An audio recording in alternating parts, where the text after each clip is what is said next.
नारायण वासुदेव श्री कृष्ण गोविंद हरे मुरारी हे नाथ नारायण वासुदेव। अथ पंचविंशोऽध्यायः पुरंजनोपाख्यान। मैत्रेय जी कहते हैं, विदुर जी, इस प्रकार भगवान शंकर ने प्रचेताओं को उपदेश दिया। फिर प्रचेताओं ने शंकर जी को बड़े भक्ति भाव से पूजा की, शंकर जी की। इसके पश्चात वे उन राजकुमारों के सामने ही अंतर्धान हो गए। सब के सब प्रचेता जल में खड़े रहकर भगवान रुद्र के बताए स्तोत्र का जप करते हुए 10,000 वर्ष तक तपस्या करते रहे। इन दिनों राजा प्राचीन बरही का चित्त कर्मकांड में बहुत रम गया। उन्हें अध्यात्म विद्या विशारद परम कृपालु नारद जी ने उपदेश दिया। उन्होंने कहा कि राजन, इन कर्मों के द्वारा तुम अपना कौन सा कल्याण करना चाहते हो? कर्मकांडों के द्वारा दुख के आत्यंतिक नाश और परमानंद की प्राप्ति का नाम कल्याण है, वह तो कर्मों से नहीं मिलता। श्लोक है इसका, श्रेयस्त्वं कथमद्राजन् श्रेयस्त्वं कथमद्राजन् कर्मणात्मन ईयसे दुख हानि सुखावाप्ति श्रेयस्ते नेह चेष्यते। राजा ने कहा कि महाभाग नारद जी, मेरी बुद्धि कर्म में फंसी हुई है, इसलिए मुझे परम कल्याण का कोई पता नहीं है। आप मुझे विशुद्ध ज्ञान का उपदेश दीजिए जिससे मैं इस कर्म बंधन से छूट सकूं। कर्म बंधन का मतलब यहाँ है, प्राचीन बरी जो राजा था वह कर्मकांड ज्यादा कर रहा था। जो पुरुष कपट धर्ममय गृहस्थाश्रम में ही रहता हुआ पुत्र, स्त्री और धन को ही परम पुरुषार्थ मानता है, वह अज्ञानवश संसार अरण्य में ही भटकता रहने के कारण उस परम कल्याण को प्राप्त नहीं कर सकता।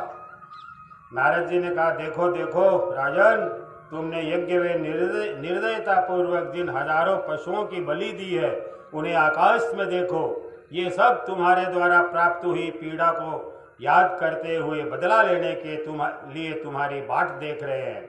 जब तुम मरकर परलोक में जाओगे तब ये अत्यंत क्रोध में भरकर तुम्हें अपने लोहे के सींगों से छेदेंगे। अच्छा, इस विषय में मैं तुम्हें एक प्राचीन उपाख्यान सुनाता हूँ। वह राजा पुरंजन का चरित्र है, उसे तुम मुझसे सावधान होकर के सुनो। राजन, पुरंजनोपाख्यान प्रारंभ हो रहा है। राजन, पूर्व काल में पुरंजन नाम का एक बड़ा यशस्वी राजा था। उसका अभिज्ञात नामक एक मित्र था। कोई भी उसकी चेष्टाओं को समझ नहीं सकता था, मित्रवाणी को। राजा पुरंजन अपने रहने योग्य स्थान की खोज में सारी पृथ्वी में घूमा। फिर भी जब उसे कोई अनुरूप स्थान न मिला तब वह कुछ उदास सा हो गया। उसे तरह तरह के भोगों की लालसा थी। उन्हें भोगने के लिए उसने संसार में जितने नगर देखे, उनमें से कोई भी उसे ठीक न जचा।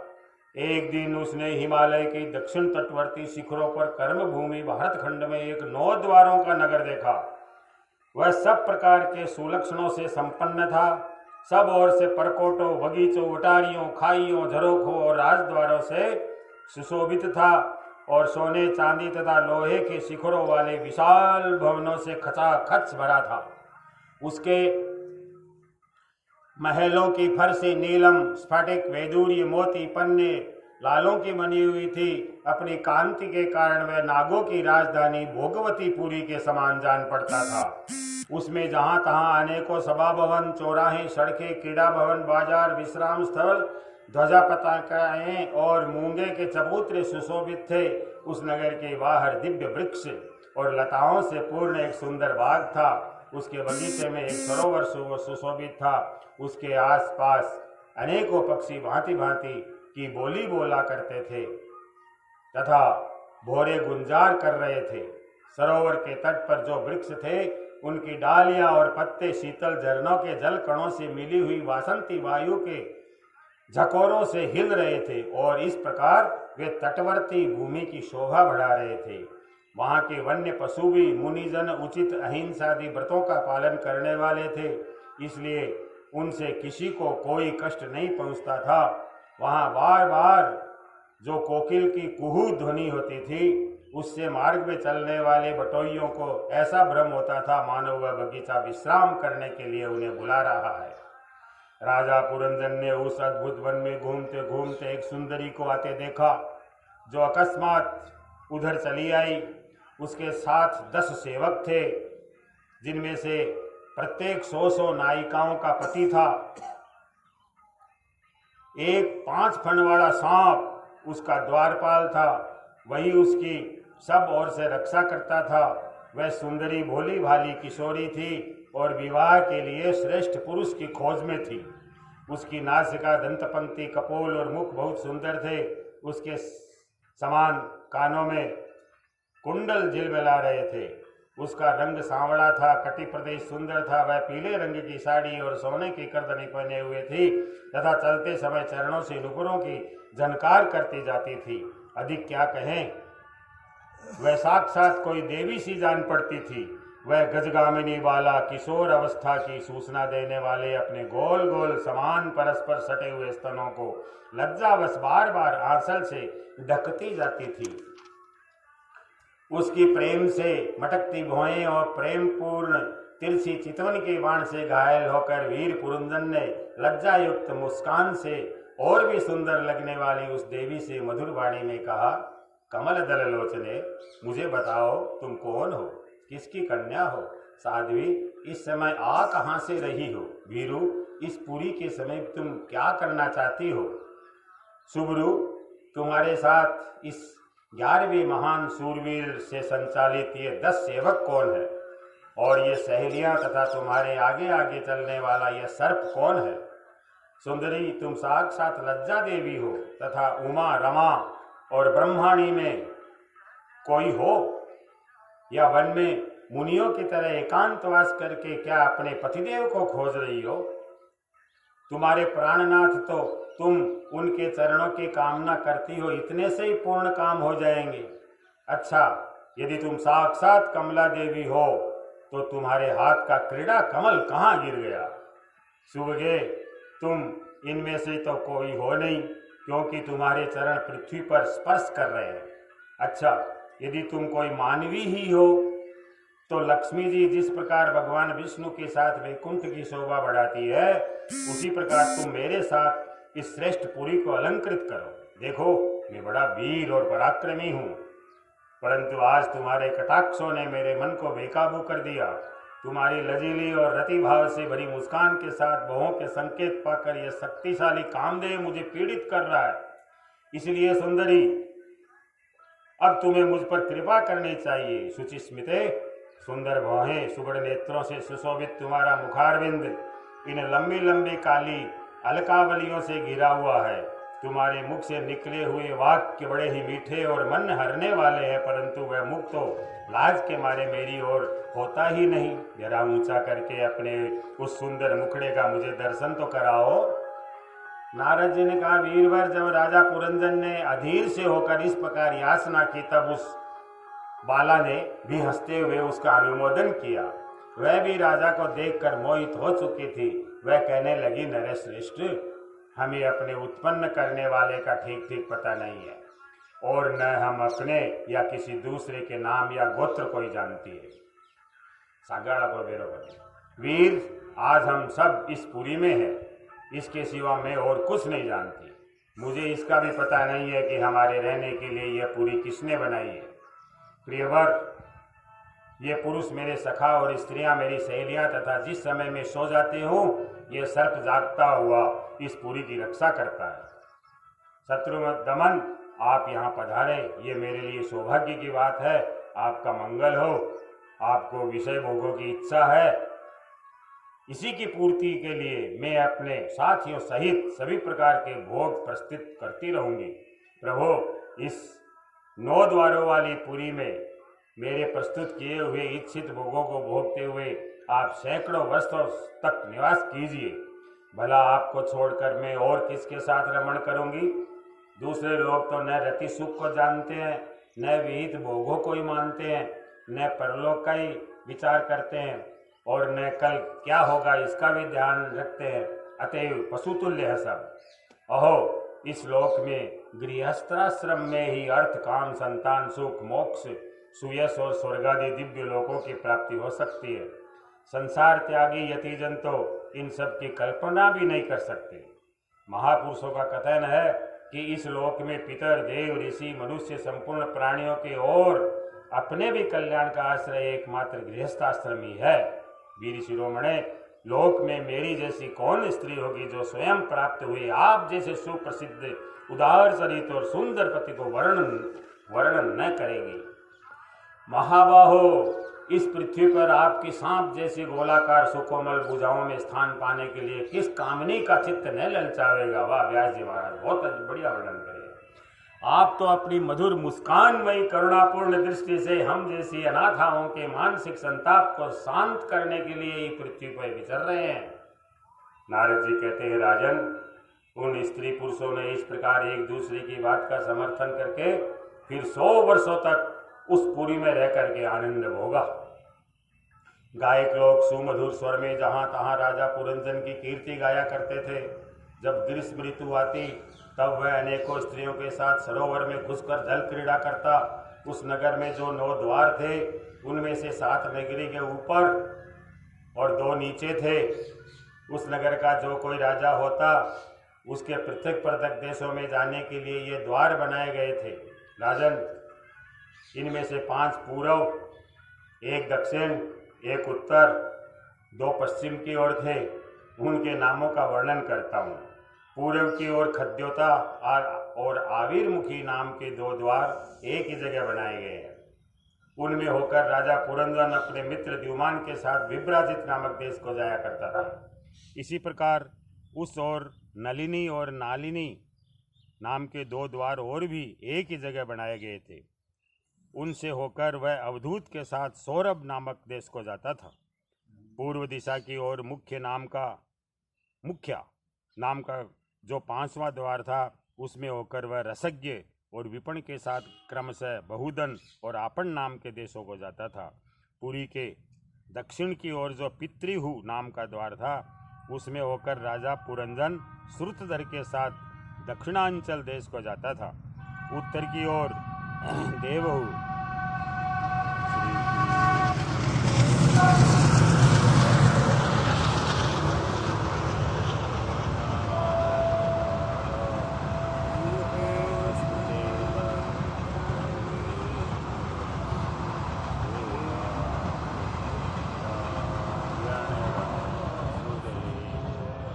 श्री कृष्ण गोविंद हरे मुरारी, हे नाथ नारायण वासुदेव। उत्तर की ओर जो देवहु नाम का द्वार था, उससे श्रुतधर के साथ वह उत्तर पांचाल देश को जाता था। पश्चिम दिशा में आसुरी नाम का दरवाजा था, उसमें होकर वह दुर्मन के साथ ग्रामक देश को जाता था। वह निरीति नाम का जो दूसरा पश्चिम द्वार था, उससे लुब्धक के साथ वह वेशस नाम के देश को जाता था। इस नगर के निवासियों में निर्वाक और पेशकृत ये 2 नागरिक अंधे थे।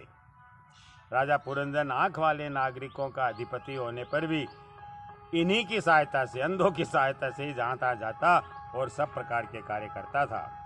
जब कभी अपने प्रधान सेवक विसूचन के साथ अंतपुर में जाता, तब उसे स्त्री और पुत्रों के कारण होने वाले मोह, प्रसन्नता एवं हर्ष आदि विकारों का अनुभव होता। उसका चित्त तरह तरह के कर्मों में फंसा हुआ था और काम परवश होने के कारण वह मूढ़ रमणी के द्वारा ठगा गया था। उसकी रानी जो काम करती थी, वही वह भी करने लगता था। जब वह मद्यपान करती, तब वह भी मदिरा पीता और मद से उन्मत्त हो जाता। जब वह भोजन करती, तब वह भी भोजन करने लगता, और जब कुछ चबाती, तब वह भी वही वस्तु चबाने लगता। इसी प्रकार कभी उसके गाने पर गाने लगता, रोने पर रोने लगता, हंसने पर हंसने लगता और बोलने पर बोलने लगता। वह दौड़ती तो आप भी दौड़ने लगता, खड़ी होती तो आप भी खड़ा हो जाता, सोती तो आप भी उसी के साथ सो जाता, बैठती तो आप भी बैठ जाता। कभी वह सुनने लगती तो आप भी सुनने लगता, देखती तो देखने लगता, सूंघती तो सूंघने लगता, और किसी चीज़ को छूती तो आप भी छूने लगता। कभी उसकी प्रिया शोकाकुल होती तो वह भी अत्यंत दीन के समान व्याकुल हो जाता। जब वह प्रसन्न होती आप भी प्रसन्न हो जाता, और उसके आनंदित होने पर आप भी आनंदित हो जाता। इस प्रकार राजा पुरंजन अपनी सुंदरी रानी के साथ द्वारा ठगा गया। सारा प्रकृति वर्ग परिकर ही उसको धोखा देने लगा। वह मूर्ख विवश होकर इच्छा न होने पर भी खेल के लिए घर पर आए हुए बंदर के समान अनुकरण करता रहता। इति श्रीमद्भागवते महापुराणे पारमहंस्यां संहितायां चतुर्थस्कन्धे पुरंजनोपाख्याने पंचविंशोऽध्यायः। अथ षड्विंशोऽध्याय राजा पुरंजन का शिकार खेलने वन में जाना और रानी का कुपित होना। नारद जी कहते, राजन, एक दिन राजा पुरंजन अपना विशाल धनुष, सोने का कवच और अक्षय तरकस धारण कर अपने 11वें सेनापति के साथ 5 घोड़ों के शीघ्रगामी रथ में बैठकर पंचप्रस्थ नाम के वन में गया। उस रथ में 2 ईसादंड बम्ब, 2 पहिए, 1 धुरी, 3 ध्वजदंड, 5 डोरियां, 1 लगाम, 1 सारथी, 1 बैठने का स्थान, 2 जुए, 5 आयुध और 7 आवरण थे। वह 5 प्रकार की चालों से चलता था तथा उसका साजबाज सब सुनहरा था। यद्यपि राजा के लिए अपनी प्रिया को क्षण भर भी छोड़ना कठिन था, किंतु उस दिन उसे शिकार का ऐसा शौक लगा कि उसकी भी परवाह न करके वह बड़े गर्व से धनुष चढ़ाकर आखेट खेलने चला गया। उस दिन आसुरी वृत्ति बढ़ जाने से उसका चित्त बड़ा कठोर और दया शून्य हो गया था। इससे उसने अपने तीखे बाणों से बहुत से निर्दोष जंगली जानवरों का वध कर डाला। जिसकी मांस में अत्यंत आसक्ति हो वह राजा केवल शास्त्र प्रदर्शित कर्मों के लिए वन में जाकर आवश्यकता अनुसार अनिषिद्ध पशुओं का वध करे, व्यर्थ पशु हिंसा न करे। शास्त्र इस प्रकार उच्छृंखल प्रवृत्ति को नियंत्रित करता है। राजन, जो विद्वान इस प्रकार शास्त्र नियत कर्मों का आचरण करता है वह उस कर्म अनुष्ठान से प्राप्त हुए ज्ञान के कारणभूत कर्मों से लिप्त नहीं होता। नहीं तो मनमाना कर्म करने से मनुष्य अभिमान के वशीभूत होकर कर्मों में बंध जाता है तथा गुण प्रवाह रूप संसार चक्र में पड़कर विवेक बुद्धि के नष्ट हो जाने से अधम योनियों में जन्म लेता है। पुरंजन के तरह तरह के पंखों वाले बाणों से छिन्न भिन्न होकर अनेकों जीव बड़े कष्ट के साथ प्राण त्यागने लगे। उसका वह निर्दयतापूर्ण जीव श्रृंगार देखकर सभी दयालु पुरुष बहुत दुखी हुए, वे इसे सह नहीं सके। इस प्रकार वहाँ खरगोश, सुअर, भैंसे, नीलगाय, कृष्ण मृग, शाही और भी बहुत से मेद्य पशुओं का वध करते करते राजा पुरंजन बहुत थक गया था। तब वह भूख प्यास से अत्यंत शिथिल हो वन से लौटकर राजमहल में आया। वहाँ उसने यथा योग्य रीति से स्नान और भोजन से निवृत्त हो कुछ विश्राम करके थकान दूर की। फिर गंध, चंदन और माला आदि से सुसज्जित होकर के सब अंगों में सुंदर सुंदर आभूषण पहने तब उसने अपनी प्रिया की याद आई। वह भोजन आदि से तृप्त, हृदय में आनंदित और मद से उन्मत्त और काम से व्यथित होकर अपनी सुंदरी भार्या को ढूंढने लगा, किंतु उसे वह कहीं भी दिखाई न दी। प्राचीन वर्ही तब उसने चित्त में कुछ उदास होकर अंतःपुर की स्त्रियों से पूछा, सुंदरियों, अपनी स्वामिनी के सहित तुम सब पहले की तरह कुशल से हो न? क्या कारण है? आज इस घर की संपत्ति पहले जैसी सुहावनी नहीं जान पड़ती। घर में माता अथवा पति परायणा भार्या न हो तो वह घर बिना पहिए के रथ के समान हो जाता है। फिर उसमें कौन बुद्धिमान दीन पुरुषों के समान रहना पसंद करेगा? अब बताओ, वह सुंदरी कहाँ है जो दुख समुद्र में डूबने पर मेरी विवेक बुद्धि को पद पद पर जागृत करके मुझे उस संकट से उबार लेती है? स्त्रियों ने कहा, नरनाथ, मालूम नहीं। आज आपकी प्रिया ने क्या ठानी है? शत्रुदमन देखिए तो वे बिना बिछोने के पृथ्वी पर ही पड़ी हुई है। नारद जी कहते हैं, राजन, उस स्त्री के संग से राजा पुरंजन का विवेक नष्ट हो चुका था, इसलिए अपनी रानी को पृथ्वी पर अस्त व्यस्त अवस्था में पड़ी देखकर वह अत्यंत व्याकुल हो गया। उसने दुखित हृदय से उसे मधुर वचनों द्वारा बहुत कुछ समझाया, किंतु उसे अपनी प्रेयसी के अंदर अपने पति प्रणय कोप का कोई भी चिन्ह नहीं दिखाई दिया कि के कारण से कोप कर रही है।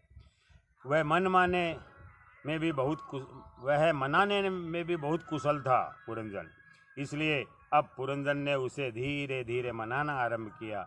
उसने पहले उसके चरण छुए और फिर गोद में बिठाकर बड़े प्यार से कहने लगा, पुरंजन वाला। पुरंजन बोला, सुंदरी, वे सेवक तो निश्चय ही बड़े अभागे हैं जिनके अपराध करने पर स्वामी उन्हें अपना समझकर शिक्षा के लिए उचित दंड नहीं देते। सेवक को दिया हुआ स्वामी का दंड तो उस पर बड़ा अनुग्रह ही होता है। जो मूर्ख हैं उन्हीं को क्रोध के कारण अपने हितकारी स्वामी के किए हुए उस उपकार का पता नहीं चलता। सुंदर दंतावली और मनोहर भवों से शोभा पाने वाली स्वामिनी मनस्विनी, अब वह क्रोध दूर करो और एक बार मुझे अपना समझकर प्रणय भार तथा लज्जा से झुका हुआ एक मधुर मुस्कानमयी चितवन से सुशोभित अपना मनोहर मुखड़ा दिखलाओ।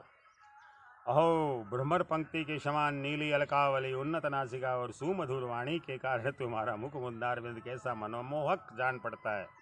वीर पत्नी, यदि किसी दूसरे ने तुम्हारा कोई अपराध किया हो तो उसे बताओ। यदि वह अपराधी ब्राह्मण कुल का नहीं है तो मैं उसे अभी दंड देता हूँ।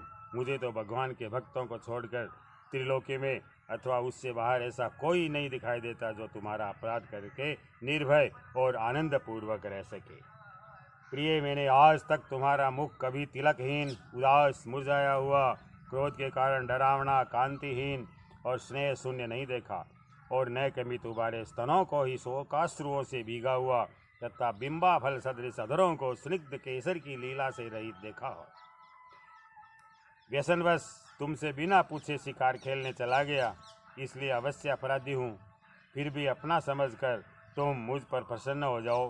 कामदेव के विषम बाणों से अधीर होकर जो सर्वदा अपने अधीन रहता है, उस अपने प्रिय पति को उचित कार्य के लिए भला कौन कामनी स्वीकार नहीं करती। इति श्रीमद्भागवते महापुराणे पारमहंस्यां संहितायां चतुर्थे स्कंदे पुरंजनोपाख्याने षड्विंशोऽध्यायः। अथ सप्तविंशोऽध्यायः। पुरंजनपुरी पर चंडवेग की चढ़ाई और काल कन्या का चरित्र।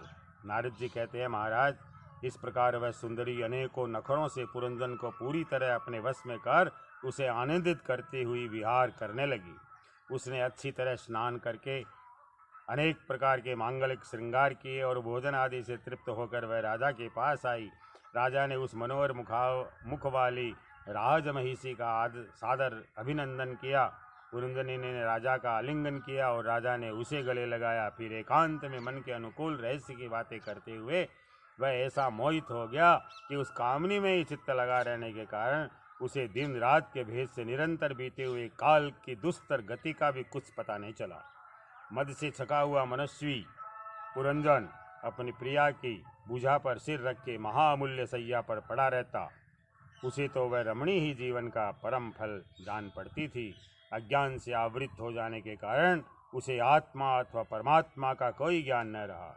राजन, इस प्रकार कामातुर चित्त से उसके साथ विहार करते करते राजा पुरंजन की जवानी आधे क्षण के समान बीत गई।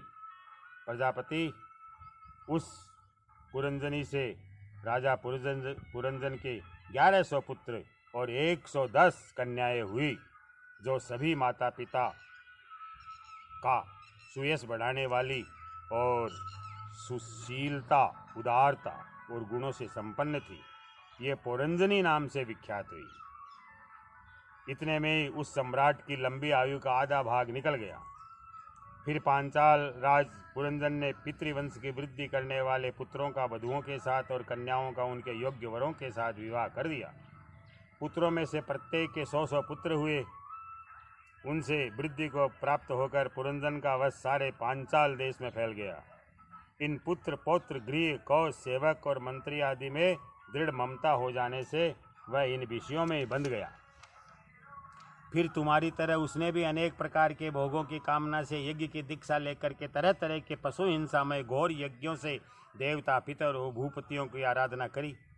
इस प्रकार वह जीवन भर आत्मा का कल्याण करने वाले कर्मों की ओर असावधान और कुटुंब पालन में व्यस्त रहा। अंत में वृद्धावस्था का वह समय आ पहुंचा जो स्त्री लंपट पुरुषों को बड़ा अप्रिय होता है। राजा चंडवेग नाम का एक गंधर्व राज है। उसके अधीन 360 महाबलवान गंधर्व रहते हैं। इसके साथ ही मिथुन भाव से स्थित कृष्ण और शुक्ल वर्ण की उतनी गंधर्वियाँ भी है। 360 गंधर्वियाँ हैं। वे बारी बारी से चक्कर लगाकर भोग विलास की सामग्रियों से भरी पूरी नगरी को लूटती रहती है।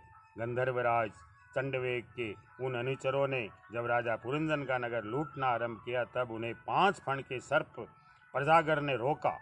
यह पुरंजनपुरी की चौकसी करने वाला महाबलवान सर्प 100 वर्ष तक अकेला ही उन 720 गंधर्वियों से युद्ध करता रहा।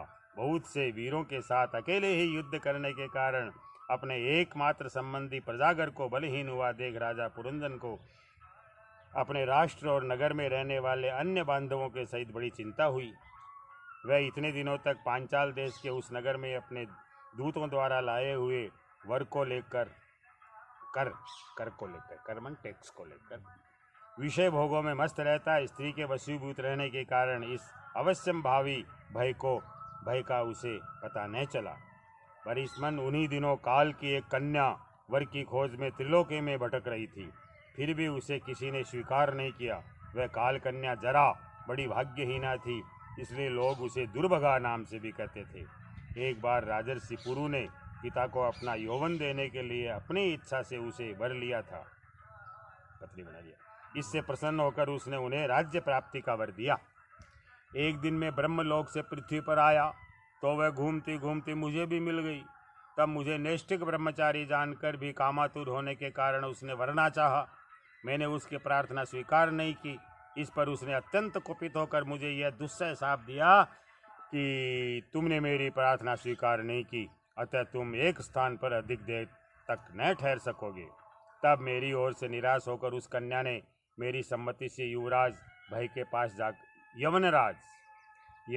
भय के पास जाकर उसका पति रूप से वर्ण कर लिया और कहा, वीरवर, आप यवनों में श्रेष्ठ है। मैं आपसे प्रेम करती हूँ और पति बनाना चाहती हूँ। आपके प्रति किया हुआ जीवों का संकल्प कभी विफल नहीं होता। जो मनुष्य लोक अथवा शास्त्र की दृष्टि से देने योग्य वस्तु का दान नहीं करता और जो शास्त्र दृष्टि से अधिकारी होकर भी ऐसा दान नहीं लेता, वे दोनों ही दुराग्रही और मूढ़ है।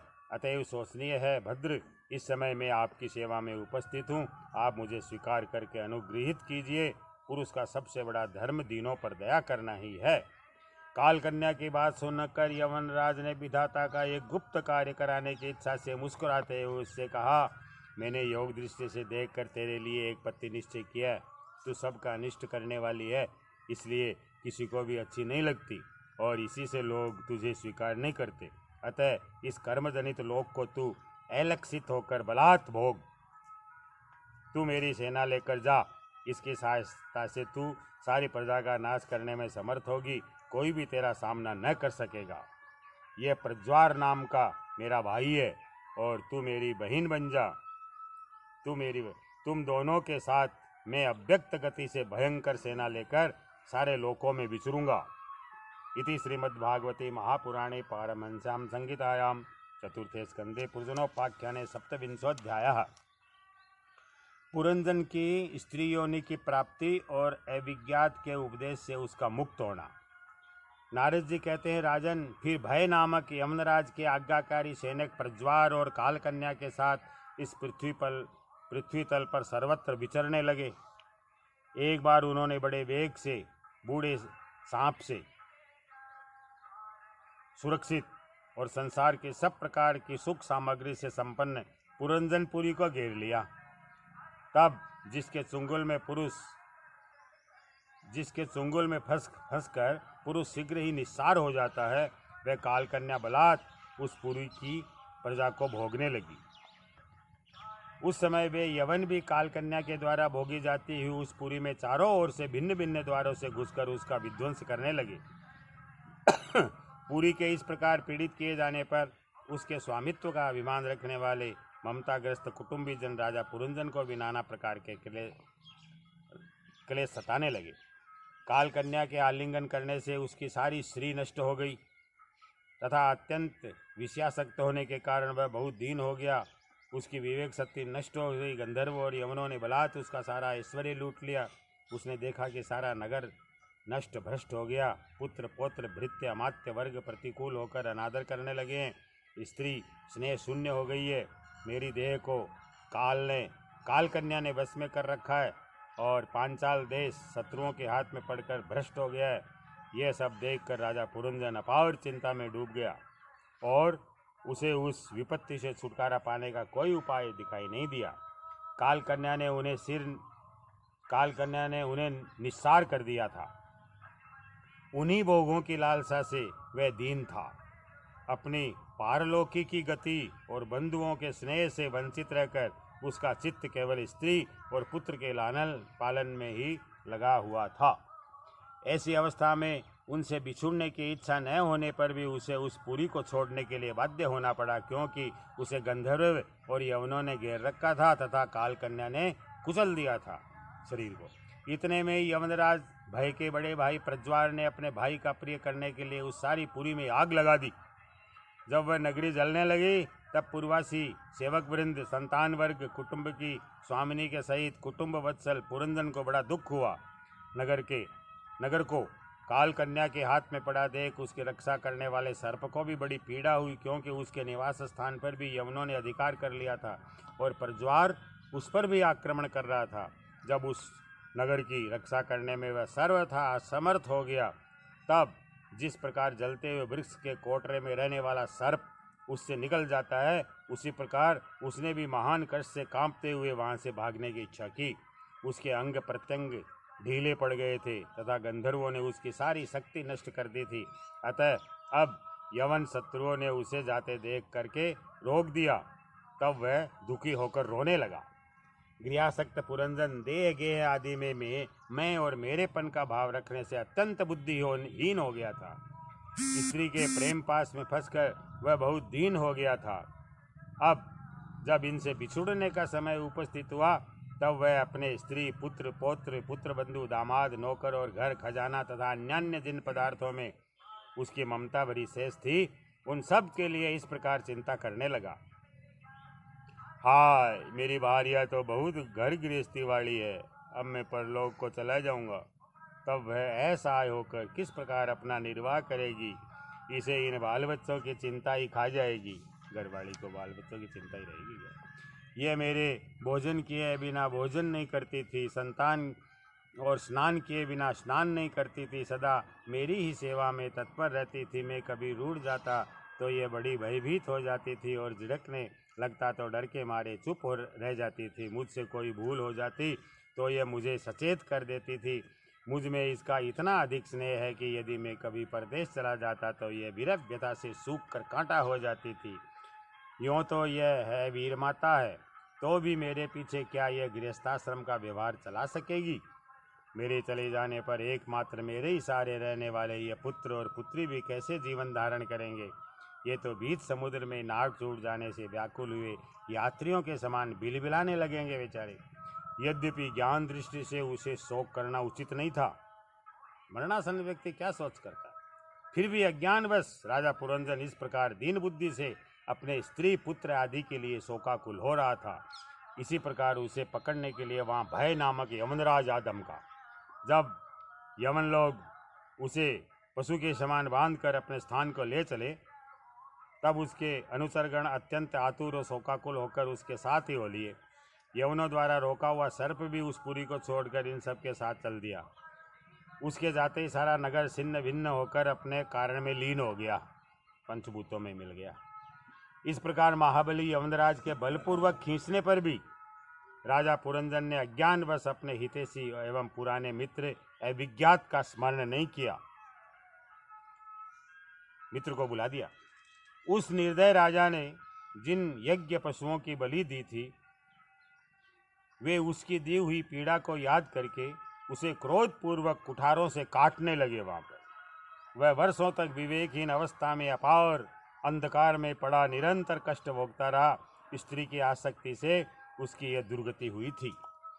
अंत समय में भी पुरंजन को उसी का चिंतन हुआ था, इसलिए दूसरे जन्म में वह नृपश्रेष्ठ विदर्भ राज के यहाँ सुंदरी कन्या होकर उत्पन्न हुआ।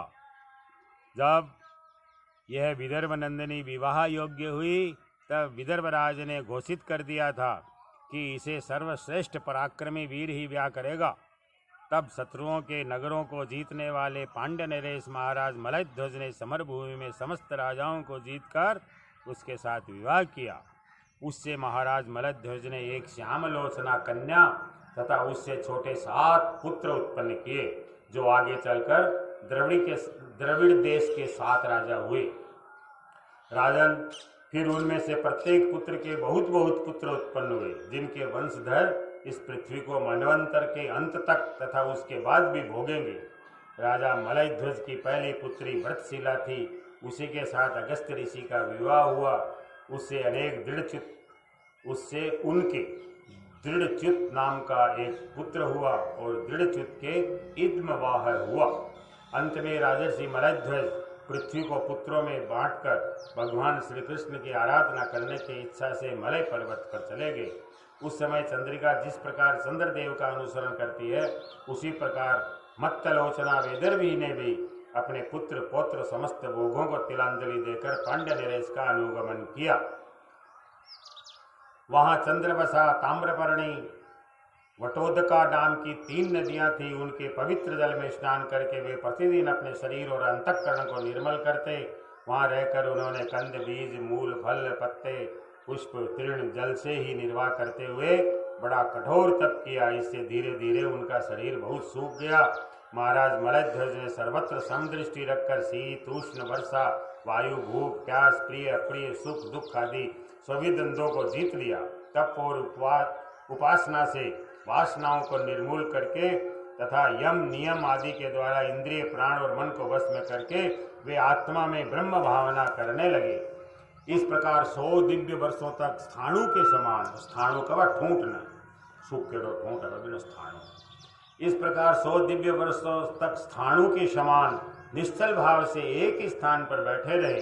भगवान वासुदेव में सुदृढ़ प्रेम हो जाने के कारण इतने समय तक उन्हें शरीर का भी भान न हुआ। राजन, गुरु स्वरूप साक्षात श्री हरि के उपदेश किए हुए तथा अपने अंतःकरण में सब और स्फुरित होने वाले विशुद्ध विज्ञान दीपक से उन्होंने देखा कि अंतःकरण की वृत्ति का प्रकाशक आत्मा स्वप्नावस्था की भांति देहादि समस्त उपाधियों में व्याप्त तथा उनसे पृथक भी है। ऐसा अनुभव करके वे सब ओर से उदासीन हो गए। फिर अपनी आत्मा को परम ब्रह्म में और परम ब्रह्म को आत्मा में अभिन्न रूप से देखा और अंत में इस अभेद चिंतन को भी त्याग कर सर्वथा शांत हो गए। राजन, इस समय पति परायणा वेदर्भी सब प्रकार के भोगों को त्याग कर अपने परम धर्मज्ञ पति मलयध्वज की बड़ी सेवा प्रेम से करती थी। वह चीर वस्त्र धारण किए रहती। व्रत उपवास आदि के कारण उसका शरीर अत्यंत कृश हो गया था और सिर के बाल आपस में उलझ जाने के कारण उनमें लटें पड़ गई थी। उस समय अपने पतिदेव के पास वह अंगार भाव को प्राप्त धूम रहित अग्नि के समान, अग्नि की शांत शिखा के समान सुशोभित हो रही थी। उसके पति परलोकवासी हो चुके थे, परंतु पूर्ववत स्थिर आसन से विराजमान थे। पूर्वलोकवासी हो चुके थे परंतु पूर्ववत स्थिर आसन से विराजमान थे। इस रहस्य को न जानने के कारण वह उनके पास जाकर उनकी पूर्ववत सेवा करने लगी। चरण सेवा करते समय जब उसे अपने पति के चरणों में गर्मी बिल्कुल नहीं मालूम हुई, तब तो वह झुंड से बिछुड़ी हुई मृगी के समान चित्त में अत्यंत व्याकुल हो गई। उस बीहड़ वन में अपने को अकेली और दीन अवस्था में देखकर वह बड़ी शोकाकुल हुई और आंसुओं की धारा से स्तनों को भिगोती हुई बड़े जोर जोर से रोने लगी। वह बोली, राजर्षि उठिए उठिए, समुद्र से घिरी हुई यह वसुंधरा लुटेरों और अधार्मिक राजाओं से भयभीत हो रही है। आप इसकी रक्षा कीजिए। उत्तिष्ठोत्तिष्ठ राजर्षि। पति के साथ वन में गई हुई वह अबला इस प्रकार विलाप करती पति के चरणों में गिर गई और रो रो रो कर आंसू बहाने लगी। लकड़ियों की चिता बनाकर उसने उस पर पति का शव रखा और अग्नि जलाकर विलाप करते करते स्वयं सती होने का निश्चय किया। राजन, उसी समय उसका कोई पुराना मित्र, एक आत्मज्ञानी ब्राह्मण वहां आया। उसने उस रोते हुई अबला को मधुर वाणी से समझाते हुए कहा। वह पति की चिता में जा ही रही थी, तभी आ गया। ब्राह्मण ने कहा, तू कौन है? किसकी पुत्री है? किसके लिए तो शोक कर रही है? वह ये सोया हुआ पुरुष कौन है? क्या तुम मुझे नहीं जानती? मैं वही तेरा मित्र हूँ जिसके साथ तू पहले विचरा करती थी। सखे, क्या तुम्हें अपनी याद आती है? किसी समय में तुम्हारा अभिज्ञात नाम का सखा था। तुम पृथ्वी के भोग भोगने के लिए निवास स्थान की खोज में मुझे छोड़कर चले गए थे। आर्य, पहले मैं और तुम एक दूसरे के मित्र एवं मानस निवासी हंस थे। हम दोनों सहस्रों वर्षों तक बिना किसी निवास स्थान के ही रहे थे। किंतु मित्र, तुम विषय भोगों की इच्छा से मुझे छोड़कर यहाँ पृथ्वी पर चले आए। यहाँ घूमते घूमते तुमने एक स्त्री का रचा हुआ स्थान देखा। उसमें 5 बगीचे, 9 दरवाजे, 1 द्वारपाल, 3 परकोटे, 6 वेश्यकुल और 5 बाजार थे। वह 5 उपादान कारणों से बना हुआ था और उसकी स्वामिनी एक स्त्री थी। महाराज, इंद्रियों के 5 विषय उसके बगीचे थे, 9 इंद्रिय छिद्र द्वार थे, तेज, जल और अन्न 3 परकोटे थे, मन और 5 ज्ञानेन्द्रिया, 6 वेश्यकुल थे, क्रियाशक्ति रूप कर्मेंद्रियाँ ही बाजार थी, 5 भूत ही उसके कभी क्षीण न होने वाले उपादान कारण थे और बुद्धि शक्ति ही उसकी स्वामिनी थी। यह ऐसा नगर था जिसमें प्रवेश करने पर पुरुष ज्ञान शून्य हो जाता है, अपने स्वरूप को भूल जाता है। भाई, उस नगर में उसकी स्वामिनी के फंदे में पड़कर उसके साथ विहार करते करते तुम भी अपने स्वरूप को भूल गए और उसी के संग से तुम्हारी ये दुर्दशा हुई है। देखो, तुम न तो विदर्भ राज की पुत्री ही हो और न यह वीर मलयध्वज तुम्हारा पति ही है, जिसने तुम्हें 9 द्वारों के नगर में बंद किया था। उस पुरंजनी के पति भी तुम नहीं हो। तुम पहले जन्म में अपने को पुरुष समझते थे और अब स्त्री मानते हो। यह सब मेरी फैलाई हुई माया है। वास्तव में तुम न पुरुष हो न स्त्री, हम दोनों तो हंस हैं। हमारा जो वास्तविक स्वरूप है उसका अनुभव करो। मित्र, जो मैं ईश्वर हूँ वही तुम जीव हो। तुम मुझसे भिन्न नहीं हो। तुम विचार पूर्वक देखो, मैं भी वही हूँ जो तुम हो। ज्ञानी पुरुष हम दोनों में कभी थोड़ा सा भी अंतर नहीं देखते। अहम भवान चान्यस्त्वं त्वमेवाहं विचक्षुः नैनौ पश्यन्ति कवयः छिद्रं जातु मनागपि। मनाग मतलब थोड़ा सा। जैसे एक पुरुष अपने शरीर की परछाई को शरीर में और किसी व्यक्ति के नेत्र में भिन्न भिन्न रूप से देखता है, वैसे ही एक ही आत्मा विद्या और अविद्या की उपाधि के भेद से अपने को ईश्वर और जीव के रूप में 2 प्रकार से देखता है, अविद्या के कारण। इस प्रकार जब हंस ईश्वर ने उसे सावधान किया, तब वह मानसरोवर का हंस जीव अपने स्वरूप में स्थित हो गया और उसे अपने मित्र के विछोह से भुला हुआ आत्मज्ञान प्राप्त हो गया। प्राचीन वरी, मैंने तुम्हें परोक्ष रूप से आत्मज्ञान का दिग्दर्शन कराया है, क्योंकि जगतकर्ता जगदीश्वर को परोक्ष वर्णन ही अधिक प्रिय है। इनडायरेक्टली कोई डिसिप्लिन के वो करे ना एक्सप्लेनेशन, तो बढ़िया होता है।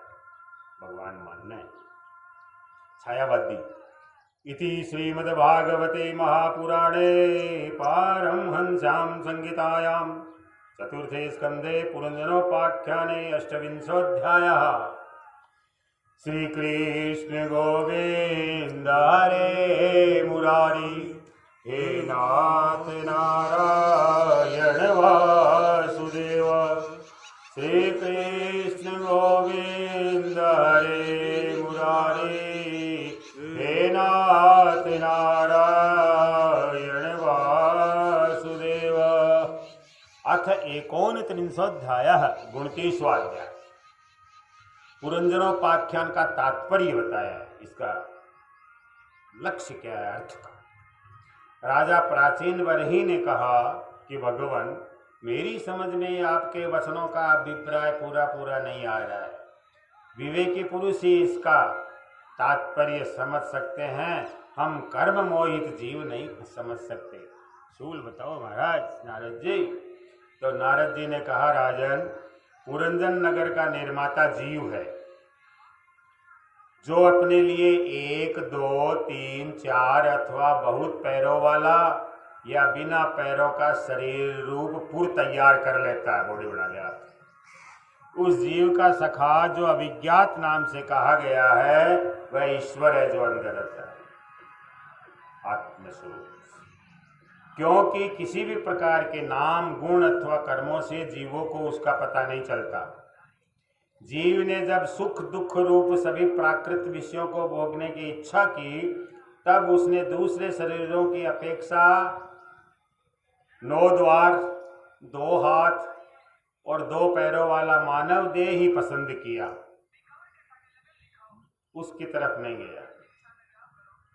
बुद्धि अथवा अविद्या को ही तुम पुरंजनी नाम की स्त्री जानो।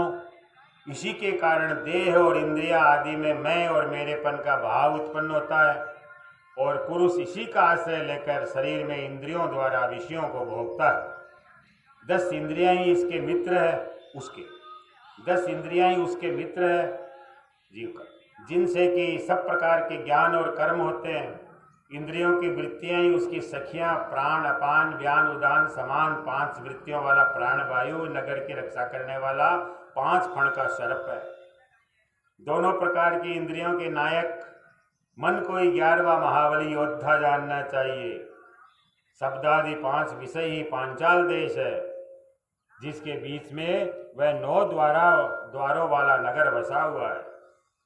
उस नगर में जो एक एक स्थान पर 2-2 द्वार बनाए गए हैं, वे 2 नेत्र गोलक, 2 नासा छिद्र, 2 कर्ण छिद्र, इनके साथ मुख, लिंग, गुदा, ये 3 और मिलाकर कुल 9 द्वार है।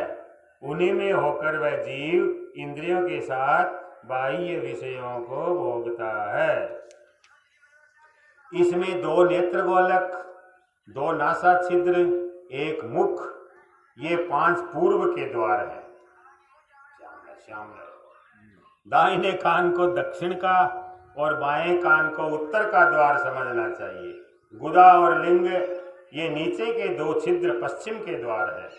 खद्योता और आविर्मुखी नाम के जो 2 द्वार एक स्थान पर बतलाए थे, वे नेत्र गोलक है तथा रूप विभ्राजित नाम का देश है, जिसका इन द्वारों से जीव चक्षु इंद्रियों की सहायता से अनुभव करता है। दोनों नासा छिद्र ही नलिनी और नालिनी नाम के द्वार है, और नासिका का विषय गंध ही सौरभ देश है, और घ्राणेन्द्रिय अवधूत नाम का मित्र है। मुख मुख्य नाम का द्वार है, उसमें रहने वाला वागिंद्रिय विपण है, व्यापारी, और रसनेन्द्रिय रसविद रसज्ञ नाम का मित्र है। वाणी का व्यापार आपन है, तथा तरह तरह का अन्न बहुधन है, तथा दाहिना कान पितृहु और बायां कान देवहु कहा गया है। कर्मकांड रूप प्रवृत्ति मार्ग का शास्त्र और उपासना कांड रूप निवृत्ति मार्ग का शास्त्र ही क्रमशः दक्षिण और उत्तर पांचाल देश है। इन्हें श्रवणेन्द्रिय रूप श्रुद्धर की सहायता से सुनकर जीव क्रम से पितृयान और देवयान मार्गों में जाता है। लिंग ही आसुरी नाम का पश्चिमी द्वार है। स्त्री प्रसंग ग्रामक नाम का देश है, और लिंग में रहने वाला उपस्थेन्द्रिय दुर्मद नाम का मित्र है। गुदा निरिति नाम का पश्चिमी द्वार है। नरक वैशेष नाम का देश है, और गुदा में स्थित आयु इंद्रिय लुब्धक नाम का मित्र है। इनके सिवा 2 पुरुष अंधे बताए गए हैं, उनका रहस्य भी सुनो। वे हाथ और पैर हैं, अंधा का। इन्हीं की सहायता से जीव क्रम से सब काम करता है और जहां तहां जाता है। हृदय अंतःपुर है, उसमें रहने वाला मन ही विशुचीन नाम का प्रधान सेवक है। जीव उस मन के सत्वादि गुणों के कारण ही प्रसन्नता, हर्षरूप विकार अथवा मोह को प्राप्त होता है। बुद्धि राजमहिषी पुरंजनी है। जिस प्रकार स्वप्न अवस्था में विकार को प्राप्त होती है और जागृत अवस्था में इंद्रियादि को विकृत करती है, उसके गुणों से लिप्त होकर आत्मा जीव भी उसी रूप में उसकी वृत्तियों का अनुकरण करने को बाध्य हो जाता है। यद्यपि वस्तुतः उनका निर्विकार साक्षी मात्र ही है। शरीर ही रथ है, उसमें ज्ञानेन्द्रिय रूप 5 घोड़े जुते हुए हैं। देखने में संवत्सर रूप काल के समान ही उसका अप्रतिहत वेग है। वास्तव में वह गतिहीन है। पुण्य और पाप ये 2 प्रकार के कर्म ही उसके पहिए हैं। 3 गुण ध्वजा है, 5 प्राण डोरिया है, 5 प्रकार की वायु है। मन बागडोर है, बुद्धि सारथी है, हृदय बैठने का स्थान है, सुख दुखादि द्वंद्व जुए हैं। इंद्रियों के 5 विषय उसमें रखे हुए आयुध हैं, शस्त्र, और त्वचा आदि 7 धातुएं उनके आवरण हैं। 5 कर्मेंद्रियां उनकी 5 प्रकार की गति है। इस रथ पर चढ़कर रथी रूप ये जीव मृग तृष्णा के समान मिथ्या विषयों की ओर दौड़ता है। 11 इंद्रियां उसकी सेना है तथा 5 ज्ञानेंद्रियों के द्वारा उन इंद्रियों के विषयों को अन्याय पूर्वक ग्रहण करना ही उसका शिकार खेलना है। जिसके द्वारा काल का ज्ञान होता है वह संवत्सर ही चंडवेग नाम का गंधर्वराज है। चंडवेग ही है काल। उसके अधीन जो 360 गंधर्व बताए गए थे वे दिन है और 360 गंधर्वियां रात्रि है। ये बारी बारी से चक्कर लगाते हुए मनुष्य की आयु को हरते रहते हैं। वृद्धावस्था ही साक्षात काल कन्या है। उसे कोई भी पुरुष पसंद नहीं करता। तब मृत्यु रूप यमराज ने लोक का संहार करने के लिए उसे बहिन मानकर स्वीकार कर लिया। आदि मानसिक क्लेश, व्याधि शारीरिक रोग ही उस यमराज के पैदल चलने वाले सैनिक है तथा प्राणियों को पीड़ा पहुंचाकर शीघ्र ही मृत्यु के मुख में ले जाने वाला शीत और उष्ण 2 प्रकार का ज्वर ही प्रज्वार नाम का वाही है। ज्यादा तेज बुखार हो तो भी मर जाए और एकदम ठंड हो जाए तो भी मर जाए। देखो यही है। देखो फिर से बच्चा देखो। हाँ, आदि मानसिक आदि व्याधि ही उस यमराज के पैदल चलने वाले सैनिक है तथा प्राणियों को पीड़ा पहुंचाकर शीघ्र ही मृत्यु के मुख में ले जाने वाला शीत और उष्ण 2 प्रकार का ज्वर ही प्रज्वार नाम का उसका भाई है।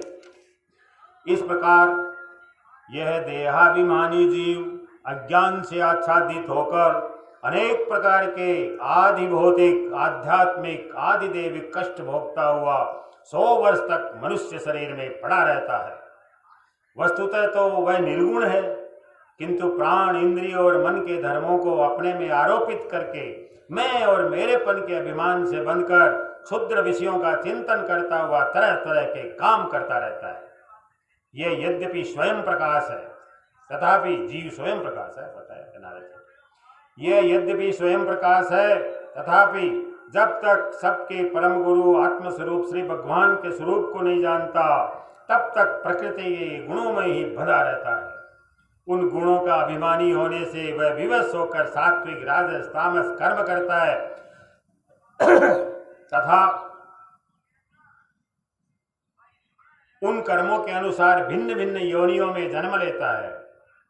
वह कभी तो सात्विक कर्मों के द्वारा प्रकाश बहुल स्वर्गादि लोक प्राप्त करता है, कभी राजसी कर्मों के द्वारा दुखमय रजोगुणी लोकों में जाता है जहां उसे तरह तरह के कर्मों का क्लेश उठाना पड़ता है, तथा कभी तमोगुणी कर्मों के द्वारा शोक बहुल तमोमयी योनियों में जन्म लेता है। इस प्रकार अपने कर्म और गुणों के अनुसार देवी योनि, मनुष्य योनि अथवा पशु पक्षी योनि में जन्म लेकर वह अज्ञान अंध जीव कभी पुरुष, कभी स्त्री, कभी नपुंसक होता है। जिस प्रकार बेचारा भूख से व्याकुल कुत्ता दर दर भटकता हुआ अपने प्रारब्ध के अनुसार कहीं डंडा खाता है, कहीं भात खाता है, उसी प्रकार यह जीव चित्त में नाना प्रकार की वासनाओं को लेकर ऊंचे नीचे मार्ग से ऊपर नीचे अथवा मध्य के लोकों में भटकता हुआ अपने कर्म के अनुसार सुख दुख भोगता रहता है। कुत्तो बताए जीव ने ब्याजी महाराज सुत पीड़ितो यथा दीन सारमेयो गृहम गृहम। सारमेय माने कुत्ता, गृहम गृहम। क्षुत माने भूख, भूख, पीड़ित माने पीड़ित। क्षुत पीड़ितो यथा दीन सारमेयो गृहम गृहम चरण विंदति यदृष्टम दंडम ओदनम एव वा। या तो दंड मिल रहा है, दंडो, या चावल मिल रहा है। आदिदेविक, आदि भौतिक, आध्यात्मिक इन 3 प्रकार के दुखों में से किसी भी एक से जीव का सर्वथा छुटकारा नहीं हो सकता। यदि कभी वैसा जान पड़ता है तो वह केवल तात्कालिक निवृत्ति है, केवल थोड़ी देर के लिए। वह ऐसी ही है जैसे कोई सिर पर भारी बोझ ढोकर ले जाने वाला पुरुष उसे कंधे पर रख ले। इसी तरह सभी प्रतिक्रिया दुख निवृत्ति जाननी चाहिए। यदि किसी उपाय से मनुष्य एक प्रकार के दुख से छुट्टी पाता है तो दूसरा दुख आकर उसके सिर पर सवार हो जाता है।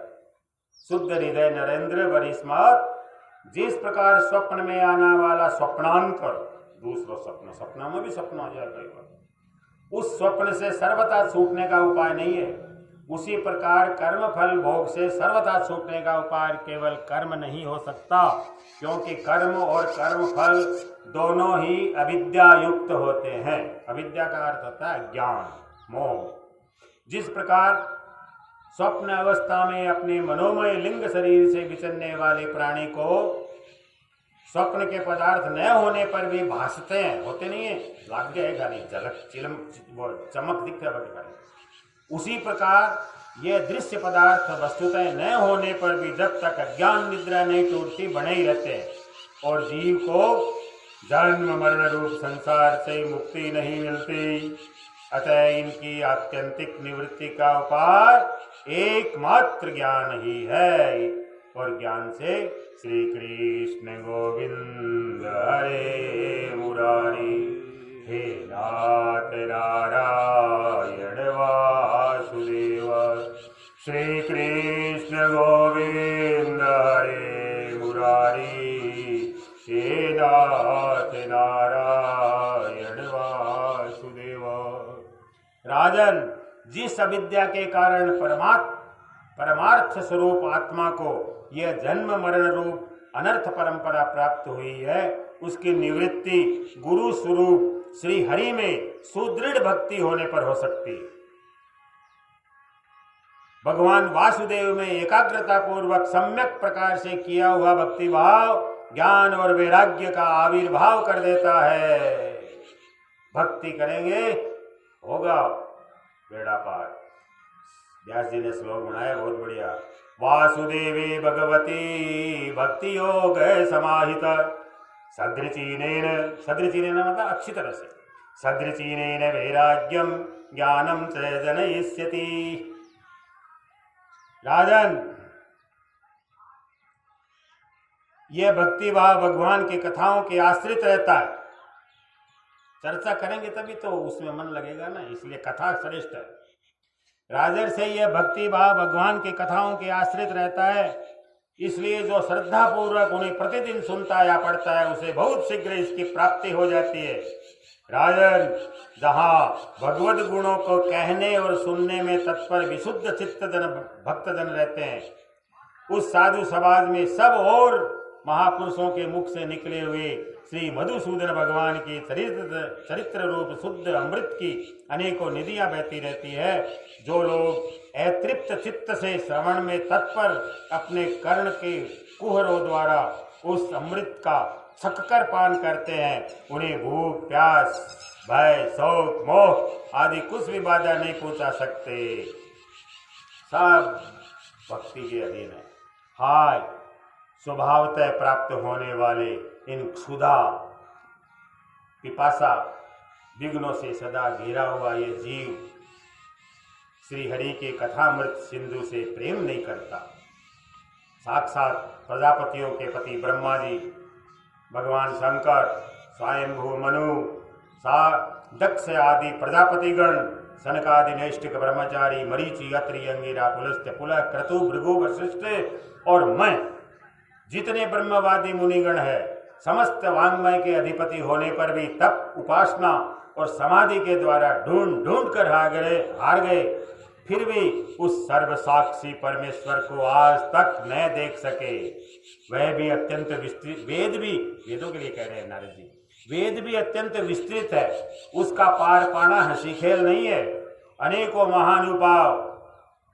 महानुभाव उसकी आलोचना करके मंत्रों में बताए हुए वज्र हस्तत्वादि गुणों से युक्त इंद्रादि देवताओं के रूप में भिन्न भिन्न कर्मों के द्वारा यद्यपि उस परमात्मा का ही यजन करते हैं, तथापि उसके स्वरूप को वे भी नहीं जान सकते। हृदय में बार बार चिंतन किए जाने पर एक उपाय, भगवान जिस समय जिस जीव पर कृपा करते हैं उसी समय वह अलौकिक व्यवहार वैदिक कर्म मार्ग की बद्ध मूल आस्था से छुट्टी पा जाता है। कृपा हो जाए ना, लौकिक व्यवहार खत्म। ये अमीरा का होगा कुण, देवर कुण, पति कुण, ससुर कुण, दादो, लौकिक व्यवहार खत्म। वैदिक कर्म मार्ग की बद्ध मूल की आस्था से छुट्टी। बरिस्मन कहते हैं, नहीं बरिस्मन राजा को सुना रहे हैं नारद जी, तुम इन कर्मों में परमार्थ बुद्धि मत करो, ये सुनने में ही प्रिय जान पड़ते हैं, परमार्थ का तो स्पर्श भी नहीं करते। ये जो परमार्थवत दीख पड़ते हैं इसमें केवल अज्ञान ही कारण है। जो मलिनमती कर्मवादी लोग वेद को कर्म परक बताते हैं वे वास्तव में उसका मर्म नहीं जानते। इसका कारण यही है कि वे अपने स्वरूप भूत लोक आत्म तत्व को नहीं जानते, जहां साक्षात श्री जनार्दन भगवान विराजमान है। पूर्व की ओर अग्रभाग वाले कुशाओं से संपूर्ण भूमंडल को आच्छादित करके बरिस्मत खूब यज्ञ करा देना धरती झुग्गी बोली डाब के वजन से। भाई बात करें नारद जी कि पूर्व की ओर अग्रभाग वाले कुशाओं से संपूर्ण भूमंडल को आच्छादित करके अनेकों पशुओं का वध करने से तुम बड़े कर्माभिमानी और उद्धत हो गए हो, किंतु वास्तव में तुम्हें कर्म या उपासना किसी के भी रहस्य का पता नहीं है। वास्तव में कर्म तो वही है जिससे श्री हरि को प्रसन्न किया जा सके, और विद्या भी वही है जिससे भगवान में चित्त लगे। श्री हरि संपूर्ण देहधारियों की आत्मा है, नियामक है, स्वतंत्र है, कारण है। अतः उनके चरण तल ही मनुष्यों के एकमात्र आश्रय है और उन्हीं से संसार में सबका कल्याण हो सकता है, जिससे किसी को अणुमात्र भी भय नहीं होता। थोड़ा सा भी भय नहीं, अभय, अभय का पूर्ण रूप वही उसका प्रियतम आत्मा है। आत्मा डरता नहीं है, मन डरता है। ऐसा जो पुरुष जानता है वही ज्ञानी है, और जो ज्ञानी है वही गुरु श्री साक्षात हरि है। जय श्री कृष्ण। नारद जी कहते हैं, पुरुष श्रेष्ठ, जहां तक जो कुछ कहा, यहाँ तक जो कुछ कहा गया है उससे तुम्हारे प्रश्न का उत्तर हो गया। अब मैं एक भली भांति निश्चित किया हुआ गुप्त साधन बताता हूँ, ध्यान देकर सुनो। पुष्प वाटिका में अपनी हिरणी के साथ विहार करता हुआ एक हरिण मस्त घूम रहा है। वह दूब आदि छोटे छोटे अंकुरों को चर रहा है। उसके कान भौरों के मधुर गुंजार में लग रहे हैं। उसके सामने ही दूसरे जीवों को मारकर अपना पेट पालने वाले भेड़िए ताक लगाकर खड़े हैं। पीछे से शिकारी व्याध ने बींधने के लिए उस पर बाण छोड़ दिया है, परंतु हरिण इतना बेसुध है कि उसे इसका कुछ भी पता नहीं है। एक बार इस हरिण की दशा पर विचार करो। राजन, इस रूप का आशय सुनो। हिरण के चरणे का आशय यह है, यह मृत पराय हरिण तुम ही हो। तुम अपनी दशा पर विचार करो। पुष्पों की तरह ये स्त्रियां केवल देखने में सुंदर है। इन स्त्रियों के रहने का घर ही पुष्प वाटिका है। इसमें रहकर तुम पुष्पों के मधु और गंध के समान क्षुद्र सकाम कर्मों के फलस्वरूप जीव और ज्ञानेंद्रियों को प्रिय लगने वाले भोजन और स्त्री संग आदि तुच्छ भोगों को ढूंढ रहे हो। स्त्रियों से घिरे रहते हो तथा अपने मन को तुमने उन्हीं में फंसा रखा है। स्त्री पुत्रों का मधुर भाषण ही भौरों का मधुर गुंजार है। तुम्हारे कान उसी में अत्यंत आसक्त हो रहे हैं। सामने ही भेड़ियों के झुंड काल के अंश दिन और रात तुम्हारी आयु को हर रहे हैं, परंतु तुम उनकी कुछ भी परवाह न करके गृहस्थी की सुखों में मस्त हो रहे हो। तुम्हारे पीछे गुपचुप लगा हुआ शिकारी काल अपने छिपे हुए बाण से तुम्हारे हृदय को दूर से ही बींद डालना चाहता है। पता नहीं लगेगा कब चला दे वो। इस प्रकार अपने को मृग की सी स्थिति में देखकर तुम अपने चित्त को हृदय के भीतर निरुद्ध करो और नदी की भांति प्रवाहित होने वाली श्रवणेन्द्रिय की बाह्य वृत्तियों को चित्त में स्थापित करो, अंतर्मुखी करो। जहाँ कामी पुरुषों की चर्चा रहती है उस गृहस्थाश्रम को छोड़कर परमहंसों के आश्रय श्री हरि को प्रसन्न करो और क्रमशः सभी विषयों से विरत हो जाओ, रुक जाओ। राजा प्राचीन बरही ने कहा, भगवान आपने कृपा करके मुझे जो उपदेश दिया उसे मैंने सुना और उस पर विशेष रूप से विचार भी किया। मुझे कर्म का उपदेश देने वाले इन आचार्यों को निश्चय ही इसका ज्ञान नहीं है। कर्म को उपदेश दे दियो, खाली ज्ञान दियो। यदि ये इस विषय को जानते तो मुझे इसका उपदेश क्यों न करते। विप्रवर, मेरे उपाध्यायों ने आत्म तत्व के विषय में मेरे हृदय में जो महान संशय खड़ा कर दिया था उसे आपने पूरी तरह से काट दिया। इस विषय में इंद्रियों की गति न होने के कारण मंत्र दृष्टा ऋषियों को भी मोह हो जाता है। वेदवादियों का कथन जगह जगह सुना जाता है कि पुरुष इस लोक में जिसके द्वारा कर्म करता है उस स्थूल शरीर को यहीं छोड़कर परलोक में कर्मों से ही बने हुए दूसरी देह से उनका फल भोगता है। किंतु ये बात कैसे हो सकती है, क्योंकि उन कर्मों का कर्ता स्थूल शरीर तो यहीं नष्ट हो जाता है। इसके सिवा जो कर्म यहाँ किए जाते हैं वे तो दूसरे ही क्षण अदृश्य हो जाते हैं। वे परलोक में फल देने के लिए किस प्रकार पुनः प्रकट हो सकते हैं। वरिष्ठ राजा ने प्रश्न किया नारद जी से, तो नारद जी उत्तर दे रहे हैं कि राजन, स्थूल शरीर तो लिंग शरीर के अधीन है, अतः कर्मों का उत्तरदायित्व तो उसी पर है। जिस मन प्रधान लिंग शरीर की सहायता से मनुष्य कर्म करता है वह तो मरने के बाद भी उसके साथ रहता है। अतः वह परलोक में अपरोक्ष रूप से स्वयं उसी के द्वारा उनका फल भोगता है। स्वप्न अवस्था में मनुष्य इस जीवित शरीर का अभिमान तो छोड़ देता है, किंतु इसी के समान अथवा इससे भिन्न प्रकार के पशु पक्षी आदि शरीर से वह मन में संस्कार रूप से स्थित कर्मों का फल भोगता रहता है। इस मन के द्वारा जीव जिन स्त्री पुत्रादिकों को ये मेरे हैं और देहादिकों को यह मैं हूँ ऐसा कहकर मानता है, उनके किए हुए पाप पुण्यादि रूप कर्मों को भी यह अपने ऊपर ले लेता है और उनके कारण इसे व्यर्थ ही फिर जन्म लेना पड़ता है। जिस प्रकार ज्ञानेंद्रिय और कर्मेंद्रिय दोनों के चेष्टाओं से उनके प्रेरक चित्त का अनुमान किया जाता है, उसी प्रकार चित्त के भिन्न भिन्न प्रकार की वृत्तियों से पूर्व जन्म के कर्मों का भी अनुमान हो जाता है। कभी कभी देखा जाता है कि जिस वस्तु का इस शरीर से कभी अनुभव ही नहीं किया, जिसे न कभी देखा न सुना, उसका स्वप्न में वह जैसी होती है वैसी अनुभव हो जाता है, वैसा ही अनुभव हो जाता है। राजन, तुम निश्चय मानो कि लिंग देह के अभिमानी जीव को उसका अनुभव पूर्व जन्म में हो चुका है, क्योंकि जो वस्तु पहले अनुभव की हुई नहीं होती उसकी मन में वासना भी नहीं हो सकती। राजन, तुम्हारा कल्याण हो। मन ही मनुष्य के पूर्व रूपों को तथा भावी शरीर आदि को भी बता देता है, और जिनका भावी जन्म होने वाला नहीं होता उन तत्ववेत्ताओं की विदेह मुक्ति का पता भी उनके मन से ही लग जाता है। कभी कभी स्वप्न में देश, काल अथवा क्रिया संबंधी ऐसी बातें भी देखी जाती है जो पहले कभी देखी या सुनी नहीं गई।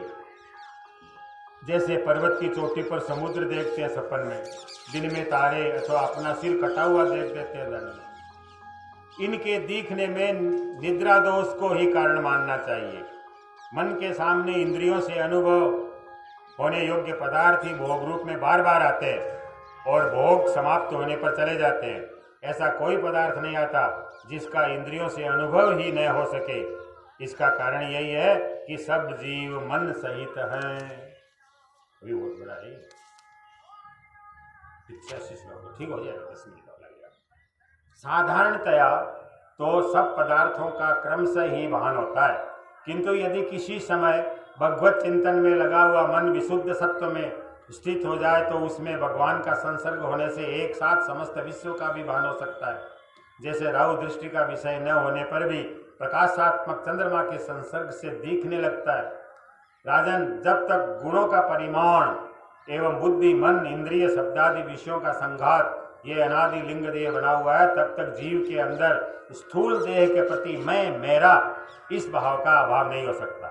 सुसुप्ति सोना